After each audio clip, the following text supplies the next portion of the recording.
마태복음 28장 18절 말씀에서부터 마태복음 28장 18절 말씀에서부터 말씀을 같이 20절까지를 같이 한번 합독하시겠습니다. 시작. 예수께서 나와 일러 가라사대 하늘과 땅의 모든 권세를 내게 주셨으니 그러므로 너희는 가서 모든 족속으로 제자를 삼아 아버지와 아들과 성령의 이름으로 세례를 주고 내가 너희에게 분부한 모든 것을 가르쳐 지키게 하라. 볼지어다 내가 세상 끝날까지 너희와 항상 함께 있으리라 하시니라. 아멘. 주님은 부활하셔서 말씀하셨습니다. 하늘과 땅의 모든 권세를 아버지께서 나에게 주셨다. 이렇게 말씀하셨어요. 그리고 또한 제 아들에게 말씀하십니다. 너희는 가서 모든 족속으로 제자를 삼고 아버지와 아들과 성령의 이름으로 세례를 주라. 이렇게 말씀하셨어요. 그런데 사도행전 2장, 사도행전 10장, 사도행전 19장에 가서 보시면은 사도들이 다 세례를 베풀 때에 예수 그리스도의 이름으로 세례를 주었다. 그렇게 성경 세 곳에서 분명히 말씀해 주시고 있습니다. 할렐루야.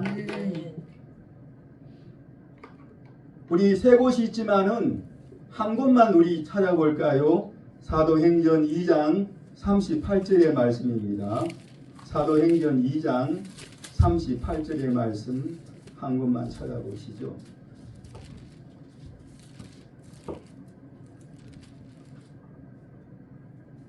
(2장 38절) 같이 한번 합독하십니다. 시작. 베드로가 가로되 너희가 회개하여 각각 예수 그리스도의 이름으로 세례를 받고 제사함을 얻으라. 그리하면 성령을 선물로 받으리니. 아멘. 아버지와 아들과 성령의 이름으로 세례를 주라고 명하셨는데 베드로는 사도행전에서 예수 그리스도의 이름으로 세례를 받으라. 이렇게 말씀해 주고 있습니다. 할렐루야. 그렇다면은 아버지와 아들과 성령의 이름은 바로 예수 그리스도란 사실을 명확히 알게 되는 것입니다. 할렐루야. 다시 한번 찾아보시죠. 사도행전 10장 48절. 사도행전 10장 48절.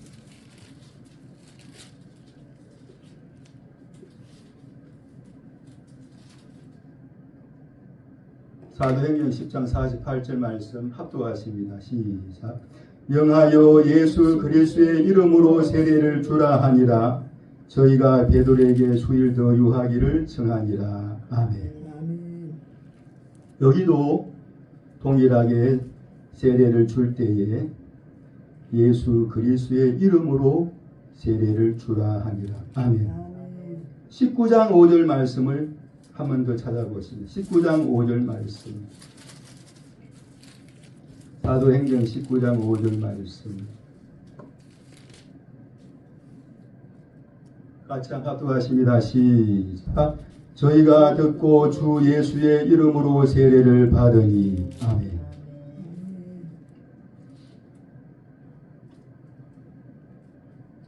제가 오늘 여기에서 증거하는 메시지 내용은 무엇이냐면은 우리가 세례를 줄 때에 이렇게 주고 저렇게 주고 그것을 제가 말씀을 드리는 것이 아니에요. 물론 그것도 중요하지만 세례 줄 때 우리가 정확하게 주 예수 그리스도 이름으로 세례를 주노라. 이게 정확한 것인데 그것을 논하는 것이 아니에요. 여기서 제가 논하고자 하는 중요한 핵심은 무엇이냐? 아버지와 아들과 성령의 이름이 누구냐 이것이에요. 확실한 그 이름이 무엇이냐? 이것을 지금 이야기하고 있는 것입니다. 아멘. 할렐루야. 아멘. 어떤 사람이 어떤 어린이에게 묻습니다. 너네 아버지 이름이 뭐니? 우리 아버지 이름이 아버지예요. 너네 어머니 이름이 뭐니? 우리 어머니 이름은 어머니예요. 너네 누나 이름이 뭐지? 누나 이름은 누나예요. 맞습니까? 아니죠.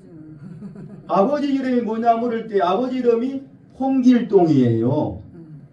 어머님 이름을 물을 때 어머니 이름은 김인순이에요. 제 어머니 이름이. 너희 누나 이름이 누구냐 할 때에 안은숙이에요. 이름을 정확하게 이야기해야만 이게 맞는 것이지 그런 식으로 이야기를 하면은 맞지 않다는 것이죠. 아멘. 아버지와 아들과 성령의 이름은 바로 예수님이다. 할렐루야. 아멘. 이것은 성령을요 우리가 이 앞으로 공부하고 해석하는 데에 아주 상당한 중요하고 기초를 놓는 것과 마찬가지예요. 그래서 지난번에 제가 한번 말씀을 여기에서 전거했습니다만은 다시 또 다른 각도로서 다른 모양으로서 말씀을 전하게 되었습니다. 아멘. 성령은 우리에게 주실 그 성령은 예수님께서 말씀하셨어요. 아버지가 내 이름으로 보내실 성령. 할렐루야. 아멘. 아버지께서 내 이름으로 보내실 성령, 그가 너희에게 모든 것을 일러주시고 이끌어주신다. 그렇게 말씀하셨어요. 아멘. 그러면 오시는 성령은 누구의 이름으로 오셨다고요? 예수님 보내신 분은 누구라고요? 하나님 아버지. 아멘. 예수님의 이름으로 오셨다는 것은 그 속에 성령이 바로 예수님이라는 거예요. 그 이름이. 할렐루야. 아멘.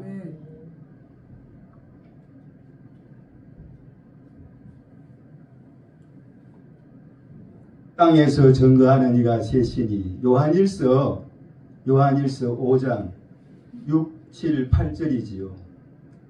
땅에서 증거하는 이가 셋이다. 셋. 성령과 물과 피인데 이 셋은 합하여서 하나다. 그렇게 말씀하셨어요.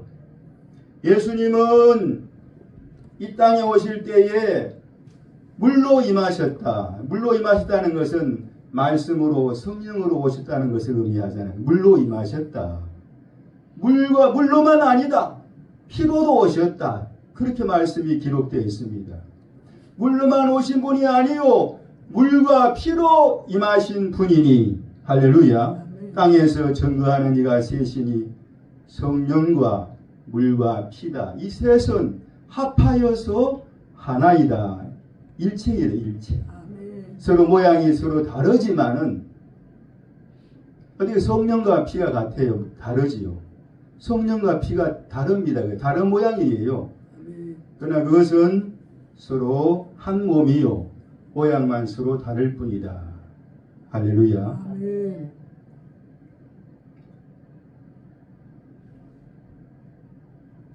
히브리서 10장 29절 말씀에도 보니까 히브리서 10장 29절 말씀에도 보니까 언약의 피를 은혜의 성령으로 나타내주고 있어요. 예? 언약의 피, 예수님의 피를 은혜의 성령으로 그렇게 또 묘사하고 나타내주고 있다는 말씀이에요. 그래서 은혜의 성령은 항상 그 속에 예수님의 피를 그 속에 담고 계시는 거예요. 성령께서. 그냥 우리가 성령 충만 우리가 오늘날 많이 그렇게 외치고 합니다만은 정말로 그 성령 속에 피가 계시다는 사실을 확실하게 우리가 알아야만이 성령을 우리가 보는 눈이 활짝 열린다는 거예요. 아멘. 할렐루야. 아멘. 언약의 피는 바로 은혜의 성령이시다. 성령이시다.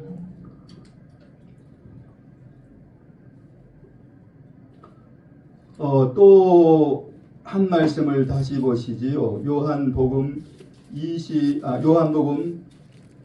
27장의 말씀으로 한번 가보실까요? 27장이 없지요. 17장입니다. 예. 요한복음 17장.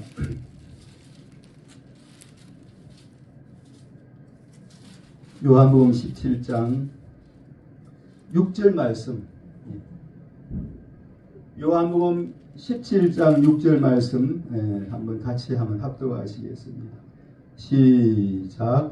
세상 중에서 내게 주신 자들에게 내가 아버지의 이름을 나타내었나이다. 아멘. 아버지의 이름을 제자들에게 또 많은 사람들에게 나타내었다 그랬어요. 윤지 예수님께서 구약의 여호와 하나님의 그 단어를 쓰시면서 여호와 하나님의 이름을 이야기했습니까? 나타내었습니까? 그것을 말씀하는 게 아니지요. 한 번도 여호와라는 단어를 쓰신 적이 없어요. 여러분, 여기서 내가 아버지의 이름을 나타내었나이다. 이건 무슨 말씀인가? 무슨 말씀인가? 그러면 다시 한번 더 26절 말씀 다시 한번 더 합독하시겠습니다. 26절 말씀 시작. 내가 아버지의 이름을 저희에게 알게 하였고 또 알게 하리니. 아멘. 여기에도 또 동일하게 내가 아버지의 이름을 저희에게 알게 하였다 그랬어요. 알게 하였다. 주님께서 지금까지 행하신 모든 기적과 이사, 표적 그 모든 것이 아버지의 이름이었다는 것이에요. 한 중풍병자를 고치신 그 사건 속에서도 아버지의 이름을 우리가 보아야 합니다. 바다 위로 걸어가신 그 장면 속에서도 그 기적 속에서도 표적 속에서도 우리는 아버지의 이름을 보셔야 합니다. 할렐루야. 아멘.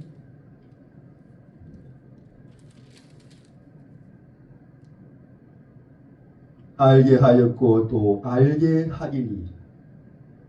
아버지의 이름을 알게 하였습니다. 그러나 또 다시 한 번 더 알게 하리니 그 뜻이에요. 미래적으로 또 알게 하리니.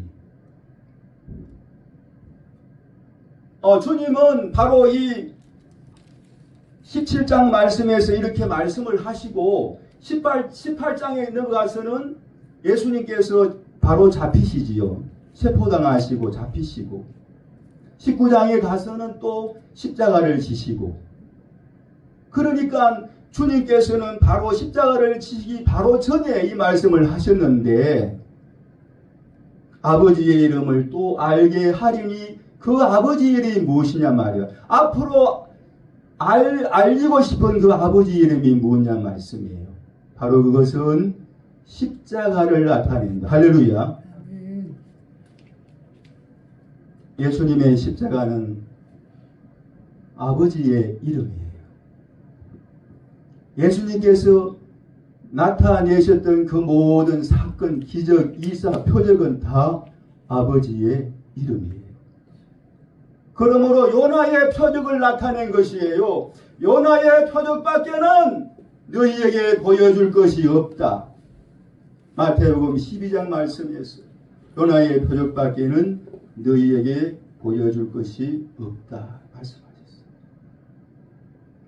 요나의 표적은 아버지의 이름이요, 아버지의 말씀인 것이에요. 할렐루야. 아멘.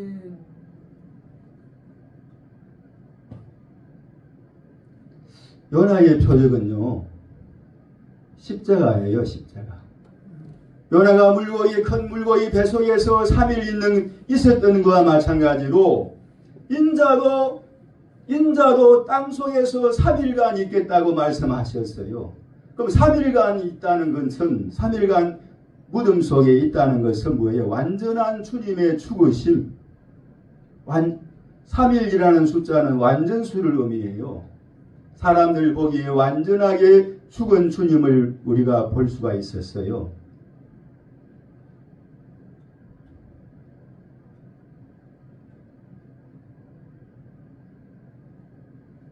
큰 물고기 뱃속에 있는 요나도 3일간 무덤 속에 큰 물고기 뱃속에 있었다는 것은 그거는 살아있지만은 죽은 것이라는 거예요. 영적으로 볼 때 그렇다는 얘기예요. 큰 물고기 뱃속에서 3일간 있었다는 것은 캄캄한 뱃속이었어요.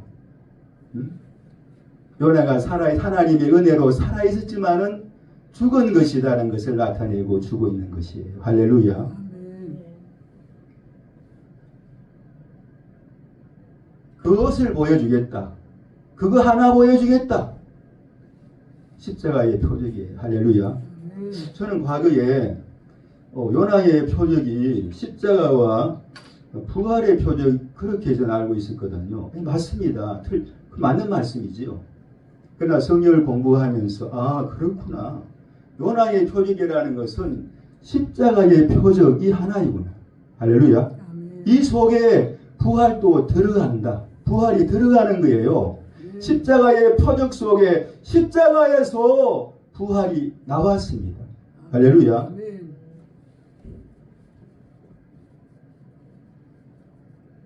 십자가는요, 두 모습이 있어요. 하나는 십자가에는 두 모습이 있는데 버리는 권세와 다시 얻는 권세이죠. 요한복음 10장에서 나는 버리는 권세도 있고 다시 얻을 권세도 있다고 하셨어요. 아멘. 요한복음 10장에 이 두 계명은 내가 아버지에게서 받았다 이렇게 말씀하셨거든요.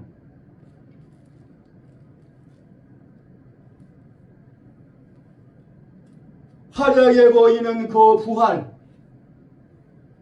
능력의 부활, 아름다운 부활은 십자가의 또 다른 모습인 것입니다. 할렐루야. 아멘. 십자가에서 나왔습니다.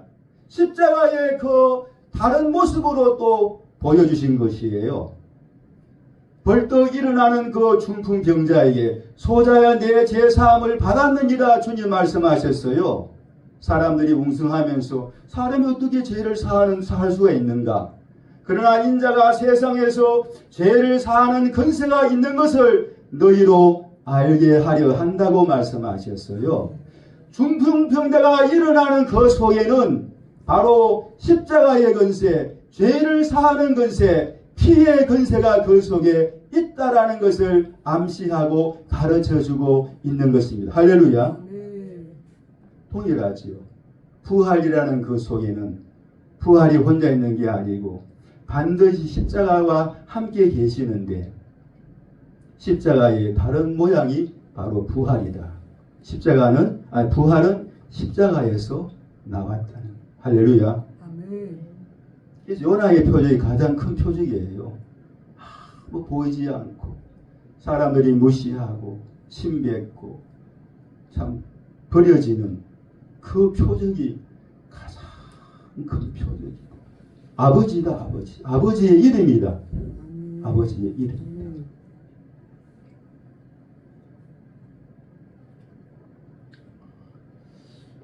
성경 마태복음, 마가복음, 누가복음에서는요, 그 요나의 표적을 그렇게 말씀하고 계시지요. 근데 마가복음 차원에서는 또 그렇게 표현 안 해요. 요나의 표적밖에는 보여줄 것이 없다. 그렇게 표현하지 않고 주께서 표적을 너희에게 주시지 아니하시리라. 기적과 이사를 아예 주지 않는다는 것이에요. 그건 무슨 말씀일까요? 요나의 표적이라는 것은 기적도 없고 소리도 없고 아무런 능력도 없고 그냥 덩그러이 십자가만 서 있는 그 상태, 죽음의 상태. 할렐루야. 해골의 그 상태. 해골 같은 골고다죠, 그죠? 해골이라는 뜻은 골고다.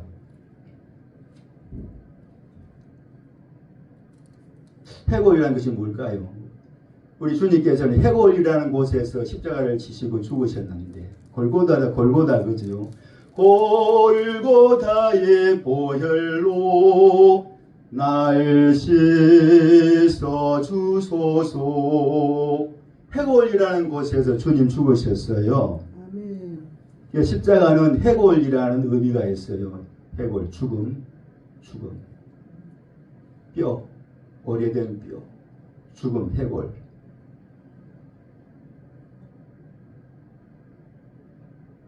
근데요, 성경 말씀에 보시니까 재밌는 말씀이 구약에 있더라고요. 엘리사가요, 죽었는데, 엘리사의 그 시체가 뼈가 됐잖아요. 해골이 됐어요. 근데 적당들이, 도둑대들이, 도둑대들이지요. 급해가지고 사람의 시신을 그냥 선지자 엘리사가 있는 그 묘실에 던져버렸거든. 해골이 있는 곳에 던졌더니 그 던진 사람의 시체가 해골에 닿자, 엘리사의 뼈에 닿자 살아나는 역사가 있어요. 할렐루야. 아멘. 오래된 선지자의 그 해골을 속에요, 예수님의 십자가를 보셔야 돼요. 보시겠습니까? 그렇게 이해하시겠습니까? 네. 해골 속에, 오래된 선지자의 그 뼈 속에 주님의 십자가, 주님의 그 피 속에, 해골 속에 능력이 있다는 사실을 믿으십니까? 아멘.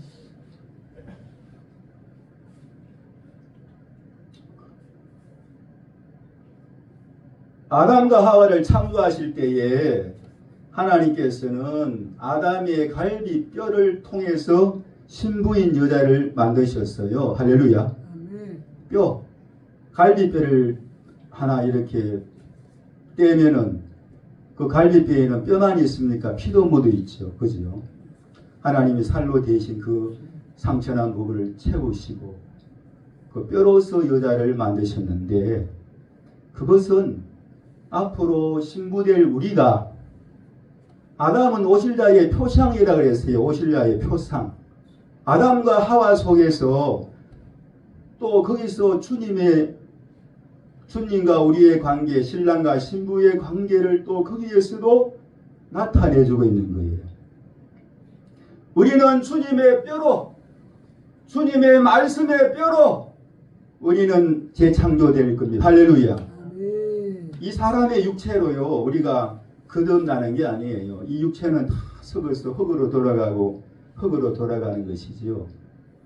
그러나 그 육체가 살아난다는 것은 새 사람 되어서 새 모습으로 살아난다는 것을 의미하는 거예요. 아멘. 예수님의 그 뼈로, 진리의 말씀의 뼈로, 주님의 살과 피로 우리가 재창조받게 됩니다. 그것이 부활체. 할렐루야. 아멘. 우리의 몸이 예수님의 그 살과 피로서, 주님의 그 뼈로서 말이에요, 재창조되어서 영원히 죽지 않고 영원히 주의 나라에서 아픈 고통이 없이 영원히 살아간다는 걸 생각할 때에 얼마나 감사드리는지. 오 주님, 저는 주의 것입니다. 당신의 살과 피 그 고난을 통하여 나를 창조하시고 만드셨습니다. 늘 저의 중심에 계시옵소서. 아멘. 할렐루야. 아멘. 뼈에는 이러한 진리가 또 담겨 있습니다. 요셉이 죽을 때 유언을 하지요. 네 해골을 메고 올라가라. 가나안으로 올라가라는 뜻이에요. 네 해골을 메고. 요셉이 죽은 다음에 한 400년 정도 지나서 모세가 요셉의 해골을 취해서 애굽 땅을 떠납니다. 나중에 요셉의 그 해골은 성경 여호수아에 보시면은 가나안 땅에 묻히게 되는데 40년 동안 광야 생활을 할 때에 하나님의 법회만 같이 한 게 아니에요. 요셉의 그 해골도 함께합니다. 할렐루야. 요셉은 예수님을 나타내주고 있는 아주 모형적인 인물이에요. 요셉의 그 해골 속에 나타내주고 있는 그리스도의 십자가. 예수님도 해골이라는 곳에서 죽으셨는데 십자가는 해골이란 의미가 있는데 예수님이 말씀하십니다. 나는 마음이 온유하고 겸손하니 나의 멍에를 메고 내게 와서 배우라. 아멘. 그리하면 너희가 마음에 힘을 얻고 편안을 얻을 것이다 말씀하셨어요. 아멘. 주님의 그 멍에를 메라.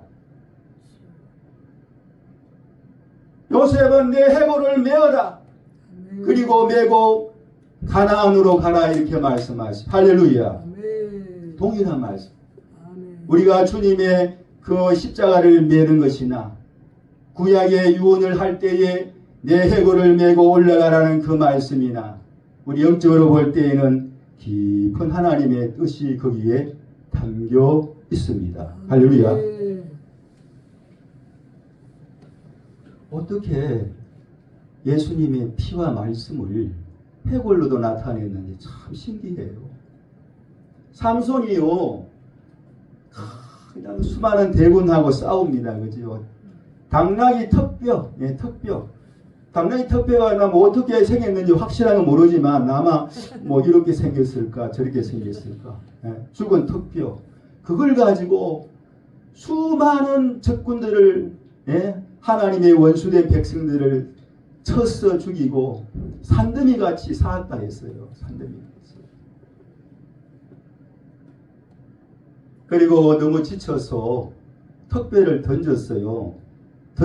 턱뼈가 던져진 그 장소에 하나님이 샘을 터치게 만들, 샘이 흘러나오게 만드셨어요. 할렐루야. 그래서 삼손이 너무 지쳐서 이제 죽을 수밖에 없는, 너무 가랬어, 힘들었어, 피곤해서 이제 정말 쓰러질 수밖에 없는 그런 상황 속에서 그 샘을 만나서 그 물을 먹고 회복이 되었다. 할렐루야. 아멘. 그 샘의 이름을 에낙고레의 샘이라 한다. 부러지는 자의 샘, 부러지는 자의 샘이라 한다. 할렐루야. 아멘.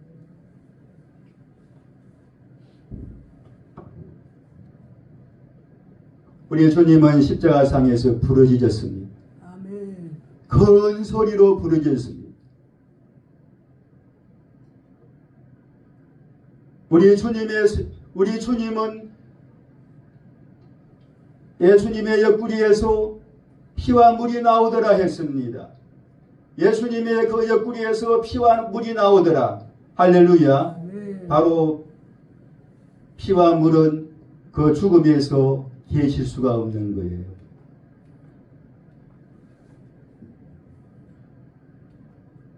피와 물은 피와 성령을 의미하기도 합니다. 피와 말씀을 의미하기도 하지만 성령은요, 오순절날 그때에 오신 성령이 아니에요. 그때 전에 이미 예수님께서 피와 물이 나오더라. 창을 맞으시고 죽으신 다음에 흘리신 그 피와 물 속에 성령은 이미 오셨어요. 할렐루야. 아멘. 오셨다가 보이지 않게 계시다가 오순절날 그때서야 나타나셔서 사람들 손에 만짐받고 사람들이 보게 되고 사람들이 성령과 더불어 성령께서 우리 속에 우리 안에 계시는 그런 역사가 일어난 것을 믿으시기 바랍니다. 할렐루야. 아멘. 주님은 십자가상에서 우리를 잉태하셨어요. 주님의 십자가는 잉태의 방이에요. 우리를 품으시고 품으신 잉태의 방. 사랑으로 품으시고 우리의 죄악을 때문에 우리의 죄악을 다 덮어주시고 주님의 십자가는요, 우리를 또한 해산한 방이에요. 우리를 낳으시고 우리를 십자가를 통하여 우리의 새 생명을 낳으셨잖아요. 할렐루야. 새 생명을 우리에게 주셨잖아요. 십자가를 통하여서. 그래서 예수님의 그 뼈는 질기의 뼈인데 주님의 몸은 심판받아서 갈기갈기 찢어지고 상처받고 찢어지지만은 주님의 또 한 모습은 뼈는 속에 있는 뼈는 절대로 부러뜨릴 수가 없는 거예요. 그래서 분명히 예수님께서 죽으신 줄로 알고 두 강도는 뼈를 부러뜨려 그렇게 죽었지만은 예수님은 그 뼈를 보호하시며 했습니다. 할렐루야. 아멘. 하나의 모습은 상처를 받고 찢겨지지만은 또 한 모습은 그렇게 보존된다는 것을 의미하고 있습니다. 그 무슨 말씀이냐? 뼈든 뭐 주님의 옷이든 주님의 눈물이든 주님의 발이든 손이든 다 말씀을 나타내주고 있어요. 아멘. 주님의 옷이 또 속옷은 그대로 통째로 그들이 제비를 뽑았지만은 겉옷은 네 깃으로 나누잖아요. 옷도 그래요. 한 모습은 갈기갈기 찢어지고 속옷은 그대로 두자는 거죠.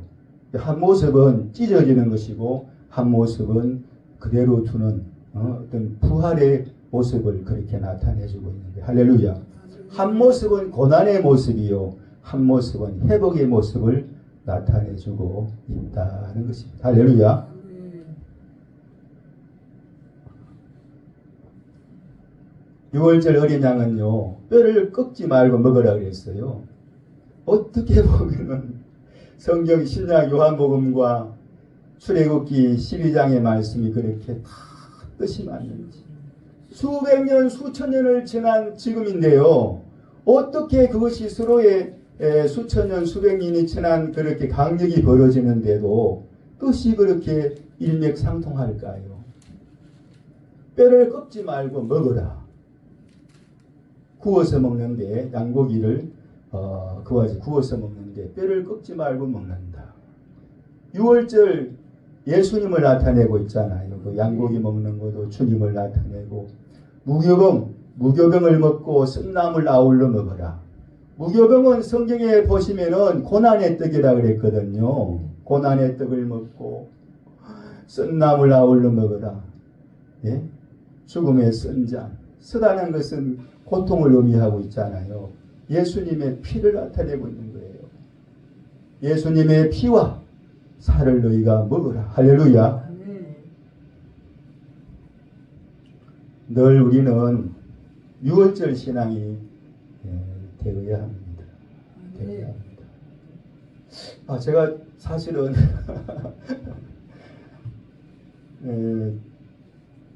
증가할 내용이 많은데 시간도 좀 많이 흘러가고 있고 지금 나올 시간이 안 됐어요.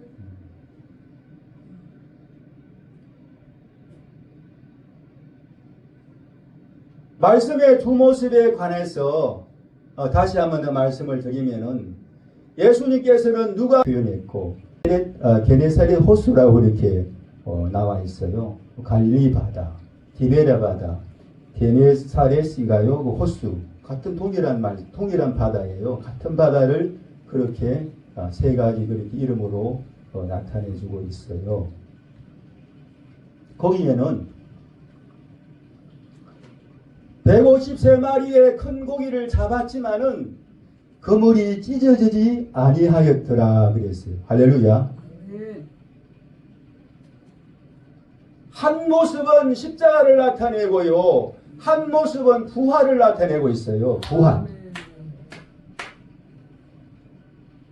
그런데 이것은 똑같은 바다에서 이루어진 지명 이름이 똑같은 바다이거든요. 그러므로 똑같은 바다이기 때문에 십자가와 부활이 하나인 사건을 또 거기서 보여주고 있다.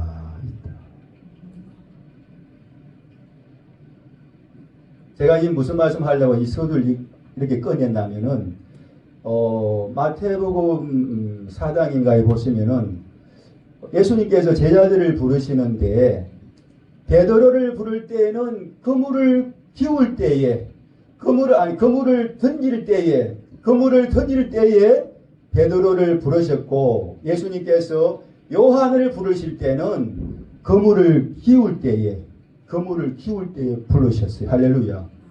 그러면 그물을 던질 때는 무엇일까요? 던질 때 불렀다는 것은 그물이 바닷속에 던져져서 찢기고 상처나고 막 그렇습니다. 고기를 잡을 때 이거지요. 근데 나중에 그물을 기울 때라는 것은 그 찢기고 상처난 그물을 다시금 기워서 회복하는 것을 의미합니다.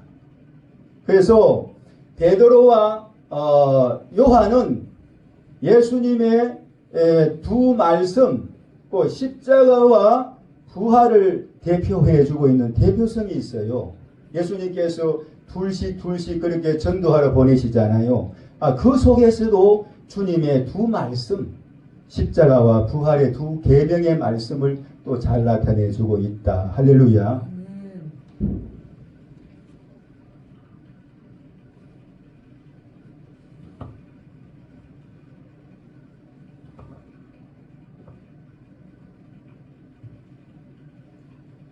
제가 뭘 말씀하려고 이 말씀을 지금 증거했냐면요.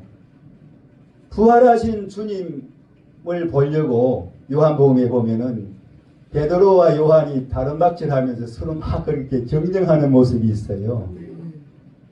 부활하신 주님을 만나기 위해서 막 그 주님의 무덤가를 그와 같이 이제 가는데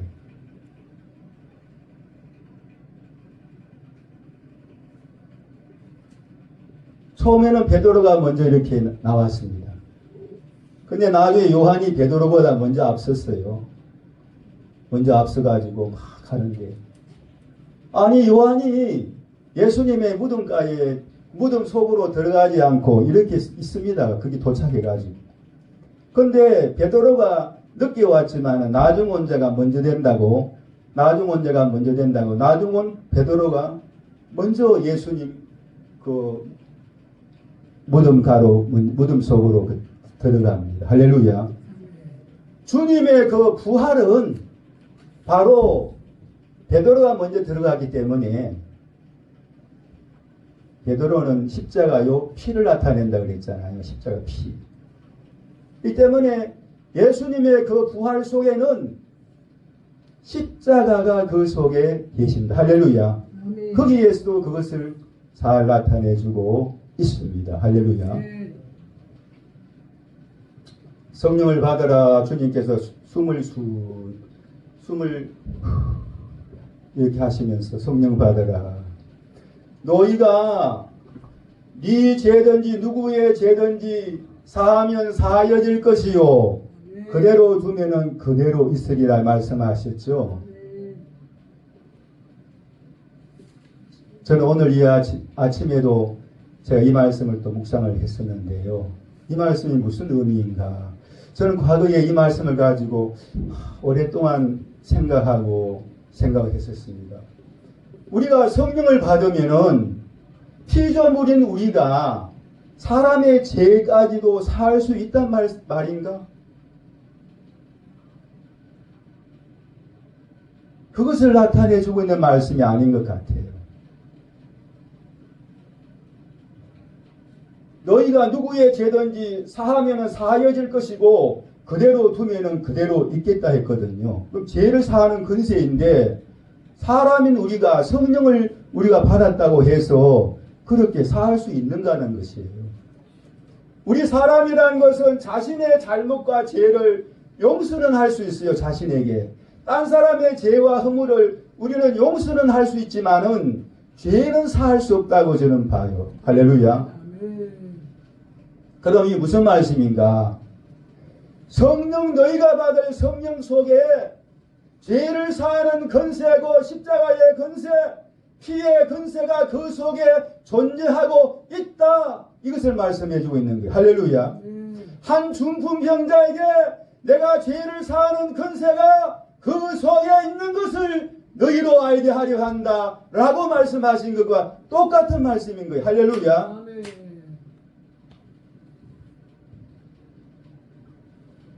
저는 이 말씀을 깨닫고 그렇구나.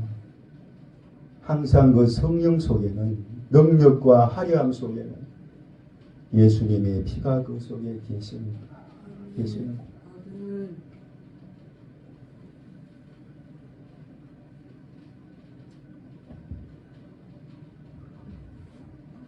두 용사가 있어요. 십자가의 용사와 성령의 용사, 부활의 용사 뭐 그렇게 보시면 돼요. 피의 용사와 성령의 용사 두 용사가 있다고. 말씀의 두 용사. 다름질을 해요. 성령께서는 사람이 태어나고부터 그전에서부터 얼마나 성령께서 일을 많이 하셨어요. 하나님 아버지의 성령께서. 그러나 예수님의 피는 일하시는 시간이 그렇게 많지 않았어요. 서기 30년도, 대략 서기 30년도에 주님께서 한 3년간 공생의 기간을 거쳤어요. 십자가를 지시고 짧은 11시에 온 그러한 나중 온 그러한 사람이지만은 그러한 용사지만은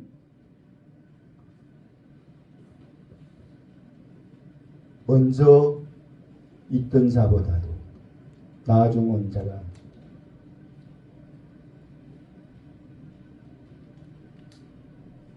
또 주님의 높임을 받고 인정을 받는 사실을 믿으십니까? 할렐루야. 이 말씀은요, 우리에게 주신 말씀이지요. 뭐 나중된 자가 먼저 되고 먼저 된 자가 나중된다. 이 말씀은 여러 가지 교훈적으로 이야기를 할 수가 있어요. 뭐 나중 온 자는 성경에 보니까 11시에 그 주인이 말이에요. 성경 말씀에 보면 11시에 그 주인이 일터에 가지 못하고 있는 자들. 일할 수 있는 시간은 딱 1시간 남았어요. 그 사람들을 일터로 그 농장주가 우리 농장에 와서 일하여라 그렇게 하지요. 그래서 1시간만 일했는데 먼저 있던 일하던 자들보다도 똑같이 그렇게 품삯을 주었거든요. 그래서 나중된 데가 먼저 되고 먼저 된 데가 나중된다.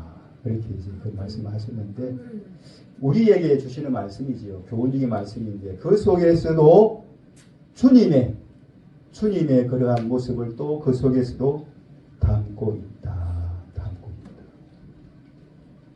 십자가의 그 고통과 그러한 공생의 기간은 짧지만은 성령의 역사보다는 짧지만은 그러나 주님께서는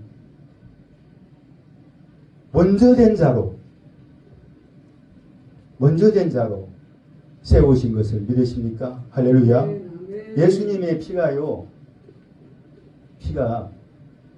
가장 지난번에 제가 말씀을 드렸지만 가장 앞에 있고 먼저 있는 사건인 것을 지난번에 제가 말씀을 드렸어요. 하나님 아버지는 태초에 아들을 품고 계셨죠. 독생하신 하나님. 독생자 예수님을 마음에 품고 계셨어요. 할렐루야. 하나님의 존재의 시작에서부터 독생자를 품고 계셨는데 독생자를 품고 계셨다는 것은 십자가의 도를 품고 계시다는 것이고 피를 품고 계시다는 거예요. 자신의 피를 이 땅에 아들의 모습으로 사람의 모습으로 내려가 죽어 수많은 생명을 살리겠다는 그 계획을 태초의 하나님의 존재의 시작에서부터 갖고 계셨다. 할렐루야. 아멘. 태초의 말씀이 계시나 이 말씀이 하나님과 함께 계시니 이 말씀이 곧 하나님이시다. 이렇게 말씀하시죠.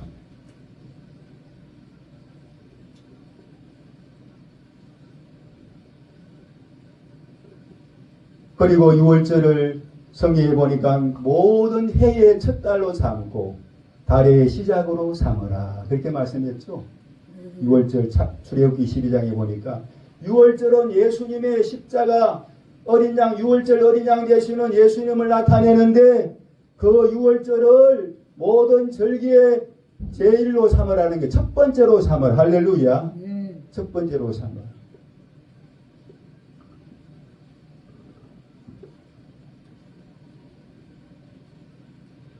저는 잠시 제가 예수님의 피와 성령에 대해서 잠깐 말씀을 드렸죠. 저는 그랬어요. 이 말씀을 하면서 너무 감사해요. 예수님의 보배로운 피가 이렇게 위대하고 높으신가. 그래서 그의 순종함으로 가장 낮고 비천하게 되었잖아요. 근데 하나님께서는 그것을 가장 높은 자리로. 그래서 요한계시록 3장에 보시면은 예수님은요, 내가 이기고 아버지 보좌에 함께 앉았다 말씀하세요. 할렐루야. 아멘.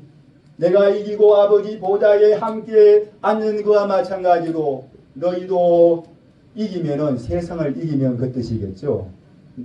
내 보좌에 함께 있을 것이다 말씀하셨어요. 하나님 우편에 계신 것도 맞아요. 그러나 요한계시록 3장에 예수님이 아버지와 함께 하늘나라의 보좌에 앉은 모습으로, 예수님이 아버지와 함께 아버지의 보좌에 앉으셨다는 것은 가장 만주의 주요 만왕의 왕을 나타내주고 있습니다. 할렐루야. 요한계시록 19장 말씀해 보시면은 주님이 세상을 심판하시러 백마 타고 뒤에 군사들 거느리고 오시는데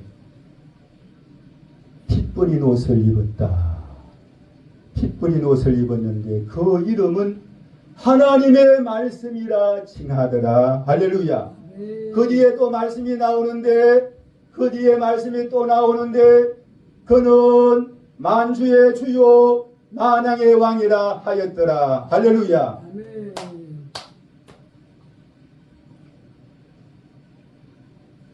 제가 지난번에도 말씀을 잠시 드렸습니다. 하나님의 그 법회, 언약계, 법회, 정극계, 하나님 말씀의 쾌, 권능의 쾌, 여러 가지 말씀이 있어요. 하나님의 법회의 그 맨 위에 있는 장소가 속죄소, 속죄소라고 그럽니다. 법회의 뚜껑이라 그러기도 하고, 뚜껑, 덮는 뚜껑이 되면서도 하나의 한 자리가 되는 거예요. 속죄소. 그 속죄소는 어떻게 만드느냐? 금을요, 금 한 덩이를, 순금, 정금을 한 덩이를 가지고 판을 만들고요. 두드려서 쳐서 만들어요. 쳐서. 고난을 의미합니다. 십자가의 쳐서, 이 부어서 이게 만드는 게 아니고, 샘물로 켜서도 만드는 게 아니고, 그 자체를, 정금, 순금 자체를 망치로 치고 무엇을 치든지 쳐서 두 그릇을 만들고, 속죄소 밑판을 만드는 게 서로 한 덩이로서 연결되게, 연하게 만들라는 것은 연결되게 만들라는 것이에요. 서로 하나 되게. 한 덩이로서. 제가 지난 말씀드렸잖아요.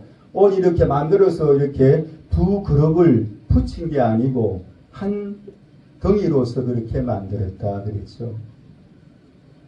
그러면 두 그릇은 사람의 모양을 하고 있으면서 서로 대하면서 그들의 두 그릇의 눈은 속죄소를 향하였더라. 할렐루야.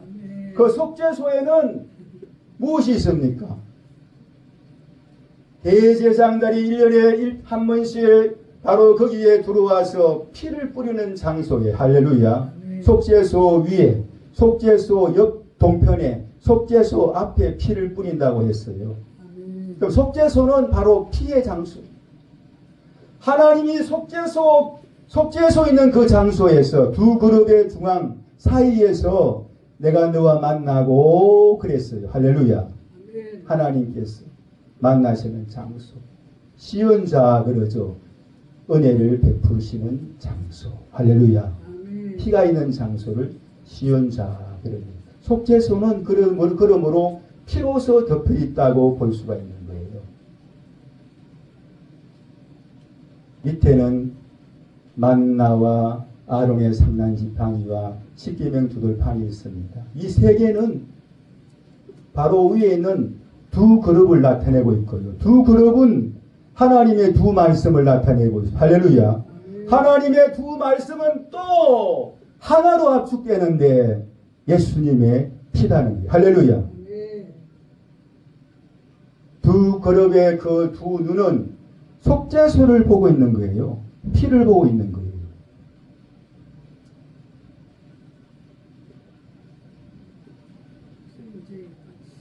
예. 이 말씀을 잠깐 그 말씀만 잠깐 전하면서 마치겠습니다. 주님이 부활하셔서 너희가 갈리로 가라. 부활하시기 전에도 말씀하셨어요. 너희가 갈릴리로 가서 거기서 나를 볼 것이다. 천사들도 또 거듭 부탁했어요. 너희보다 먼저 부활하신 주님이 갈릴리로 가시는데 거기서 너희가 주님을 보리라 말씀하셨어요. 우리가 어떻게 하면은 부활하신 주님을 만날 수 있습니까? 우리의 마음속에 늘 부활하신 주님을 모시고 살 수 있습니까? 우리는 갈릴리로 가야만 되는 것입니다. 갈릴리는 복음의 시작의 장소요. 갈릴리는 천시 여기진 장소요. 약하고 미약한 장소요. 천박스러운 장소인 것입니다. 할렐루야. 아주 작디 작은 장소인 것입니다. 갈릴리에서 무슨 선한 것이 나겠느냐, 갈릴리에서 어떻게 선지자가 나겠느냐 하는 그 말들이 다 갈릴리의 약하고 나약하고 부족한 것을 말하고 있는 것입니다.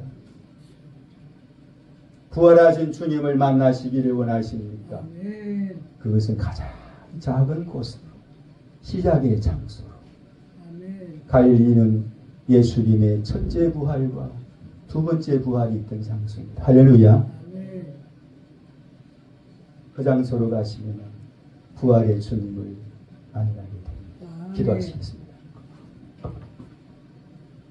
할렐루야. 주님 감사합니다. 우리는 주님의 부활의 주님을 우리의 마음속에 모십니다.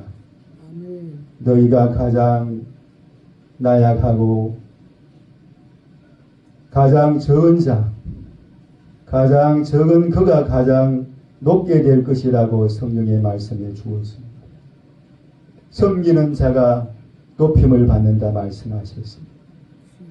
너희 중에 가장 작은 그이가 가장 큰 자라고 말씀하셨습니다. 물론 우리에게 주신 말씀이기도 하지만은 예수님의 복음을 말씀해 주고 있습니다. 예수님의 보배로운 피가 가장 높은 곳에 계십니다. 할렐루야. 아버지의 모습으로 계십니다. 할렐루야. 오늘 우리는 그 말씀을 믿고 의지합니다. 날마다 우리 심령소에 모셔드리기를 원합니다.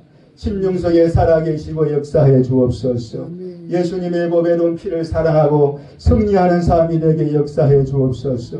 예수님의 보배로운 피가 우리의 삶의 무기인 줄 믿습니다. 생명인 줄 믿습니다. 우리의 사랑이요 우리의 목표인 줄 믿습니다. 예수님의 이름으로 기도합니다.